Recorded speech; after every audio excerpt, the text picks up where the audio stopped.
Another article has come out. British Army is warned the standards are too low as entry fitness requirements are slashed. It's back in the news and has been repeatedly for the last few years, maybe even longer. This is a news article by the Daily Express. As you can see here, British Army warns standards are too low as entry fitness requirements are slashed. A former Army captain has blasted reduced fitness entry requirements for aspiring officers. Dan Russell served in the Royal Anglian Regiment and now trains those hoping to join the armed forces, took to social media to condemn a reduction in the score required on the bleep test for those attending officer selection. As you can see there, Dan Russell, former Army captain, as you can see there, absolutely brilliant guy, got a great YouTube channel and a great Instagram, so go and check them out.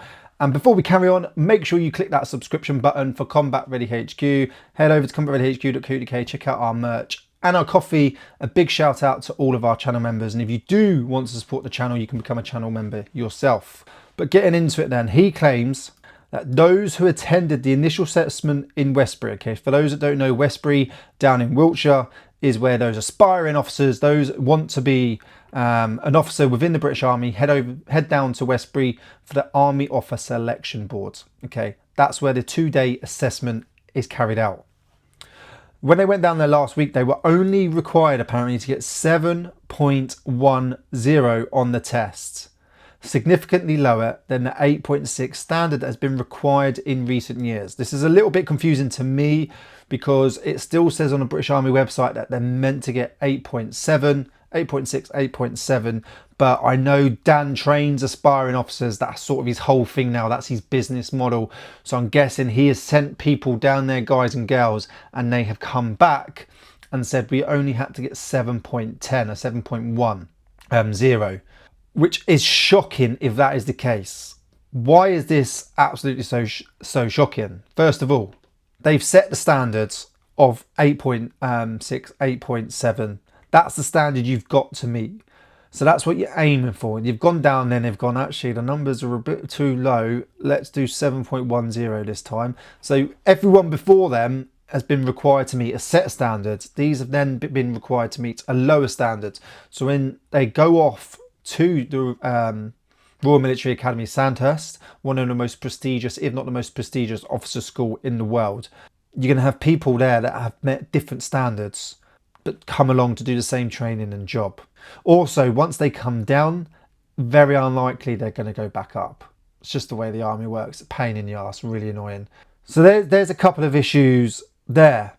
Also, you're lowering the standards for a job role that requires you to be extremely mentally fit, but also extremely physically fit. Like, officers are there to lead soldiers into battle, okay?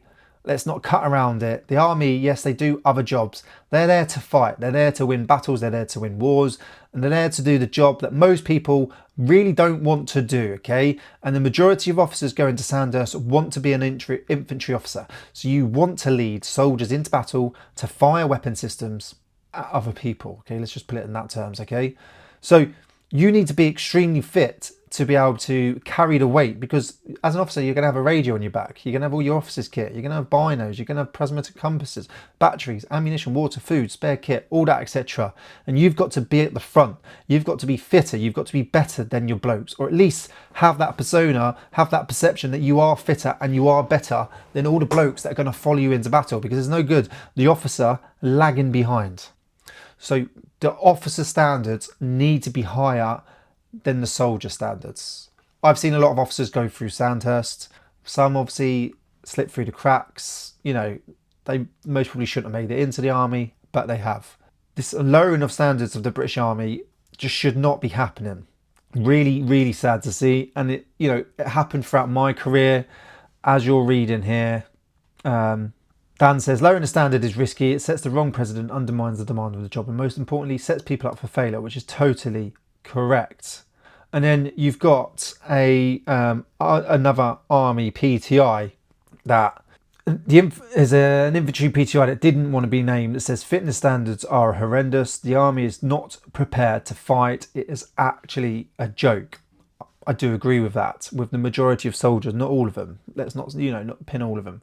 You can't deny it's been made easier. Before, you had to complete a 1.5 mile run in 10.5 minutes for men.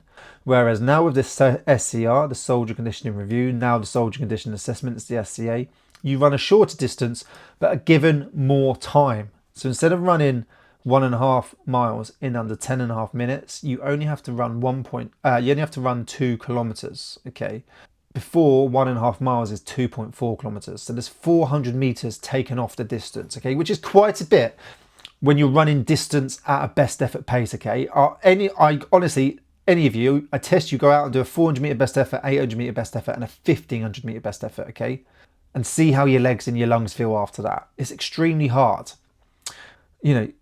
It's really crap to see the standards constantly being lowered, but that's just where we're currently at.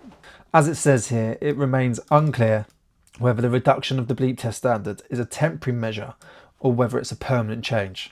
They've gone down there expecting they have to hit a certain level, and they've only had to hit a lower level. So for some of them who are mostly a little bit lazy are like buzzing. Others are like, well, what's happened here? We thought we had to get a higher score. And Dan says a great point in this article. The standards that are set are the absolute bare minimum.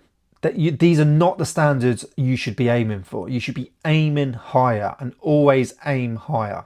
Just because that's the bare minimum doesn't mean it's what you should be aiming for. They're the most bare minimum standards that you need to get into stand tests and the British Army. Once you're actually in, the fitness assessments you do, not all of them, some of them, and the physical training sessions that you will do are actually harder, and you need a better physical ability than what is required in the fitness assessments. Okay, some of the runs you're going to go on, some of the tabs you're going to go on, the battle PT sessions, running with logs, stretchers, tires, ammo tins, they're going to be extremely hard. And that crappy little bleep test you did, or the crappy 2k run that you get 10 minutes 50 to do it in, and you use your full 10 minutes 50 because you can't be asked going out to train, you're really going to struggle on those sessions. And then if you're a close combat troops, fighting troops, you're going to struggle when you have to do these insurgent tabs, okay, these patrols where you're carrying 40, 50 kilos worth of kit, and you're going to have to go from point A to point B for 8 kilometers, 10 kilometers, 12 kilometers. Or you're going to get to a location, you're going to conduct some sort of exercise, whether it's, contact drills, CASEVAC, and then they're going to be like, right, you're moving on again. You're moving to the next point, and you're going to become physically fatigued. So these are just the bare minimum standards. You want to be aiming higher. So when you're going off to the assessment centre, whether that's for the Army Officer Selection Board, looking to go down the officer route, or even you go down the soldier route through Harrogate, Catterick, Purbright, etc., that's the bare minimum. You want to be aiming higher. You want to be aiming for 10, 11 on the bleep test, minimum 10, 11. 8 is easy, very easy to get. Hopefully you've enjoyed this video. What do you think of the British Army? Is it a joke? I think the standards are too low. It's not everyone. There are some extremely fit, like ridiculously fit soldiers in the Army. And then there's those guys that are just underneath that are just really, really fit. But there is now a big number of soldiers and officers who are in this group are extremely unfit or unfit. Extremely fit, you're fit, and then a large group of extremely. And it's funny because you get all these people that go, oh, you in the Army, were you? Oh, you lot must be really fit. PT session. No, towards the end, the PT sessions were a joke. They were just so easy. There was no point even turning up for me. It was ridiculous. But that's where we're at. I'd love to know your thoughts on this. I think the standards need to be increased. Stop worrying about the numbers so much. If people want to join and train, they will. Okay, you need a fighting fitter. You want quality over quantity. You want quantity, but you need quality with it. But thank you for watching. Don't forget to subscribe. Go and check out Dan's YouTube channel. I think it's DJRP. I will just confirm that for you now. DJRXP, the Army bloke he's now called, on YouTube. So go and check that out. Thanks for watching. Check out our merch. Check out our coffee. And I'll see you soon.